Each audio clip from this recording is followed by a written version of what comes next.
Bismillahirrahmanirrahim. Assalamualaikum warahmatullahi wabarakatuh. Alhamdulillah. Wassalatu wassalamu ala rasulillah wa ala alihi wa ashabihi wa mawala mabad.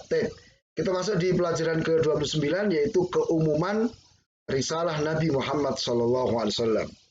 Ya. Beliau SAW itu diutus untuk seluruh manusia. Ya, ini mendetailkan apa yang sudah kita pelajari di pelajaran 28. Ya, Allah katakan, "Qul ya ayuhan nas inni rasulullah ilaikum jami'a."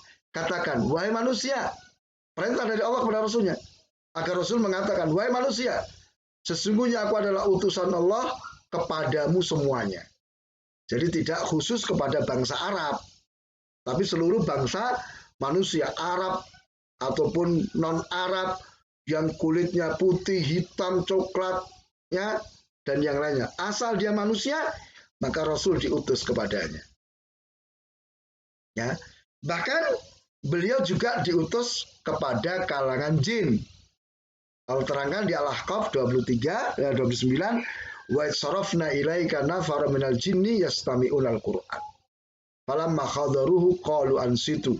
Falamma qudhiya wallau ila qaumihim mungdirin. Dan ingatlah ketika kami hadapkan serombongan jin kepadamu, kepada Rasul, yang mereka mendengarkan Al-Quran. Ketika mereka menghadiri pembacaan Al-Quran, maka mereka berkata, diamlah kamu. Diam, dengar, perhatikan. Maka setelah selesai pembacaan Al-Quran, mereka kembali kepada kaumnya untuk memberi peringatan. Maka di sini Nabi SAW diutus kepada golongan jin dan manusia. Maka anak-anakku yang berbahagia, kewajiban jin dan manusia, ya, pertama beriman kepada Nabi SAW.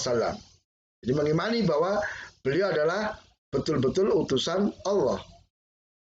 Yang kedua, memeluk Islam, karena inilah yang diajarkan oleh Nabi Muhammad SAW. Karena Nabi mengajak untuk masuk Islam. Kewajiban ketiga adalah meninggalkan semua agama selain Islam. Ya, yang semula misalnya al-Yahud wa Nasara beragama dengan agama Yahudi dan Nasrani, maka setelah diutusnya Rasul, dia wajib meninggalkan agamanya dan memeluk agama Islam. Kalau enggak, ya mereka dianggap kafir, masuk neraka. Dan yang keempat, menaati Nabi SAW. Jadi kalau kita ini percaya bahwa beliau adalah utusan Allah, wajib bagi kita untuk mentaati Nabi. Apapun yang diperintahkan kita kerjakan semaksimal kita, apa yang dilarang kita tinggalkan. Wa ma atakumur rasulu fakhudhuhu wa ma nahakum anhu fantahu. Apa yang diberikan oleh Rasul kepadamu maka terimalah. Apa yang dilarang bagimu maka tinggalkanlah. Nah, ini kewajiban kita kepada Rasul sallallahu alaihi wasallam. Wa ma amartukum bi fa'tu minhu mastata'tum wa ma nahaitukum anhu fantahu. Apa yang aku perintahkan kepada kalian, kerjakan semaksimal kalian yang kalian mampu, dan apa yang aku larang dari kalian, hendaknya kalian tinggalkan seperti itu. Kemudian kita masuk di pelajaran terakhir, yaitu pelajaran 30, Rasul pertama dan terakhir serta hakikat dakwah mereka. Ya. Rasul yang pertama itu adalah Nuh alaihissalam, bukan Adam. Ya, dalilnya apa? Surat An-Nisa 163, Inna auhayna ilaika kama auhayna ila Nuhin wan nabiyyina min ba'di. Sesungguhnya kami telah memberikan wahyu kepadamu wahai Muhammad sallallahu alaihi wasallam, sebagaimana kami telah memberikan wahyu kepada Nuh dan para nabi sesudahnya. Tidak disebut kepada Adam, tapi kepada Nuh. Itu menunjukkan bahwa Nuh adalah Rasul pertama. Ya, dijelaskan dalam hadis Bukhari di peristiwa syafaat, ya. Orang datang kepada Adam nggak bisa beri syafaat, akhirnya Adam berkata kepada manusia, ya, u'tunuhan awwala rasulin ba'atsallahu ila ahlil ard. Datanglah kalian kepada Nuh. Dia adalah Rasul yang pertama diutus kepada penduduk bumi. Maka akhirnya apa? Tsumma ya'tu Nuhan wa yaqul. Kemudian manusia pun datang kepada Nuh dan mereka berkata, ya Nuh, anta awwalu rusuli. Wahai Nuh, engkau adalah rasul yang pertama. Rasul yang pertama diutus oleh Allah kepada penduduk bumi. Jadi jelas ya, rasul pertama adalah Nuh. Kemudian rasul yang terakhir adalah Muhammad SAW. Ya, dalilnya apa? Surat Al-Ahzab ayat 40. Maka ana Muhammadun aba ahadin min rijalikum walakin Rasulullahi wa khataman nabiyyin. Ya, Muhammad itu bukan seperti bapak dari salah seorang kalian. Hanya bukan manusia biasa. Tetapi dia adalah utusan Allah dan penutup para nabi. Penutup para nabi.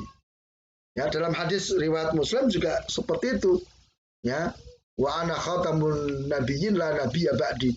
Aku penutup para nabi, tidak ada nabi setelah aku. Maka kalau ada orang mengaku nabi pada hari ini, maka jelas itu nabi palsu. Harus diperangi dan kafir dia itu. Ya. Baik ya. Jadi nabi terakhir adalah beliau. Kemudian hakikat dari dakwah para rasul. Ya. Jadi para rasul itu pertama adalah apa? Memberi kabar gembira. Yang kedua adalah memberi peringatan. Allah katakan ya di surat An-Nisa ini, rusulan mubasyirina wa mungdirin. Para rasul itu memberi kabar gembira dan memberi peringatan. Li'alla yakuna linnasi 'alal hujjatun ba'da rusul. Supaya manusia itu tidak punya alasan lagi di hadapan Allah setelah diutusnya para rasul. Nggak ada alasan, saya nggak ngerti, saya belum tahu. Nggak ada. Ya. Nah, sekarang yang perlu kita perhatikan kabar gembira. Ya.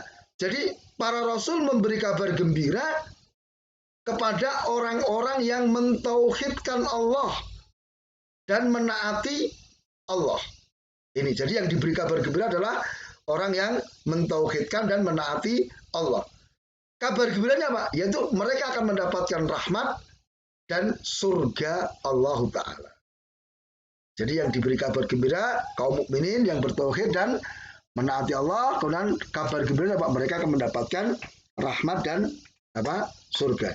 Sedangkan peringatan itu diberikan kepada orang-orang yang menyekutukan Allah. Orang-orang yang bermaksiat kepada Allah. Peringatannya apa? Ancamannya apa? Mereka mendapatkan kemurkaan Allah dan akan diazab di neraka. Nah, ini tugas para rasul semuanya ini. Nah, kemudian seruan para rasul itu ada dua. Walaqad ba'atsna fi kulli ummatin rasulan an ibudullah wastadibut tagut. Dan sungguh kami telah mengutus para rasul pada tiap-tiap umat untuk menyerukan apa? Sembahlah Allah dan jauhilah tagut. Jadi ini, dakwah para rasul semuanya sama. Intinya sama, yaitu apa? Mengajak menyembah Allah saja. Yang kedua apa? Mengajak untuk menjauhi tauhid. Ya. Nah, meskipun apa? Syariatnya beda-beda. Tapi intinya apa? Beribadah hanya kepada Allah dan menjauhi tauhid. Nah, mudah-mudahan apa yang kita pelajari pada hari ini memberi manfaat untuk kita dan menjadi ilmu yang bermanfaat untuk kita, dan mudah-mudahan Allah menjadikan kita kaum mukminin yang bertauhid sehingga kita mendapatkan kabar gembira yang puncaknya kita akan dimasukkan ke dalam surga Allah Ta'ala. Subhanakallahumma bihamdika asyhadu an la ilaha illa anta astaghfiruka wa atubu ilaik. Assalamualaikum warahmatullahi wabarakatuh.